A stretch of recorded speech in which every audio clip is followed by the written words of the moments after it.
अब बताइए, पिछलग्गू बनकर नीतीश कुमार जी रहने वाले थे, अब पिछलग्गू बनकर कोई व्यक्ति रह जाए, वह व्यक्ति भारत का प्रधानमंत्री बनेगा क्या?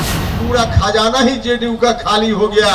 आज की तारीख में प्रधानमंत्री बनने का पूरा अवसर इन्होंने खो दिया है। इन लोगों ने डील कर ली, पार्टी के राष्ट्रीय अध्यक्ष ने डील कर ली, जाकर के झंडा राष्ट्रीय जनता दल के नेता के हाथ में थमा दिया और पीछे पीछे नीतीश कुमार को लगा दिया। अब बताइए, पिछलग्गू बनकर नीतीश कुमार जी रहने वाले थे, अब पिछलग्गू बनकर कोई व्यक्ति रह जाए, वह व्यक्ति भारत का प्रधानमंत्री बनेगा क्या? नीतीश कुमार जी ने भारत के प्रधानमंत्री बनने का बड़ा अवसर खो दिया। जनता दल यूनाइटेड तो उनकी अपनी पार्टी है, आज वही पार्टी बर्बाद होने की स्थिति में है। अपना ही अगर आधार खत्म है, अपने घर में किसी के घर में अगर थोड़ा अन्न हो तो बगल वाला उधार पहुंचा भी देता है, लेकिन आपके घर का खजाना खाली हो तो बैंक वाला लोन भी नहीं देगा।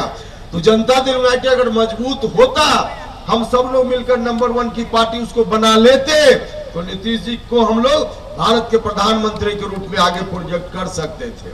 लेकिन नीतीश जी ने खुद ही ऐसा किया कि पूरा खजाना ही जेडीयू का खाली हो गया। आज की तारीख में प्रधानमंत्री बनने का पूरा अवसर इन्होंने खो दिया है। कोई मामला ही नहीं बच गया है। अब तो कैसे जनता दल यूनाइटेड का अस्तित्व बचा ले, इस बात का संकट इनके सामने। और संकट क्या है? इन लोगों ने जो मिलकर डील कर ली है, उसी डील के चलते हमको परेशानी हुई। शुरुआत में तो पार्टी जब बर्बाद होने लगी तो हमने नीतीश जी से हाथ जोड़कर प्रार्थना किया, एक बार नहीं कई बार पार्टी की मीटिंग में जाकर के हमने अपनी बात रखी।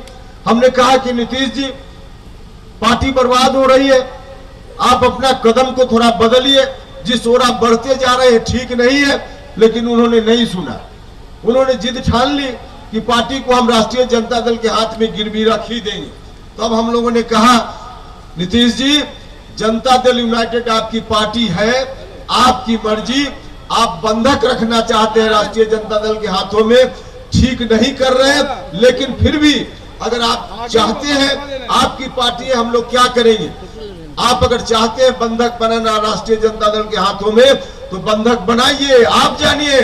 लेकिन दूसरा जो आपका निर्णय है कि बिहार को हम राष्ट्रीय जनता दल के हाथ में बंधक बना देंगे, तो इस काम को हम लोग नहीं होने देंगे, बिहार को बंधक नहीं बनने देंगे। और इसलिए हम निकल पड़े हैं, इसीलिए हम आपके बीच कहने आए हैं, वरना कोई जरूरत नहीं थी।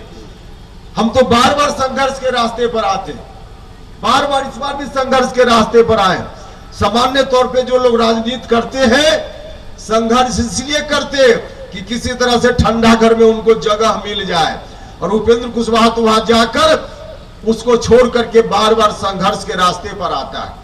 हम इसलिए इस बार भी संघर्ष के रास्ते पर आए हैं। पहले भी हमने कभी भी संघर्ष इसलिए नहीं किया कि हम सत्ता में चले जाएं और व्यक्तिगत सुख सुविधा भोगते रहे।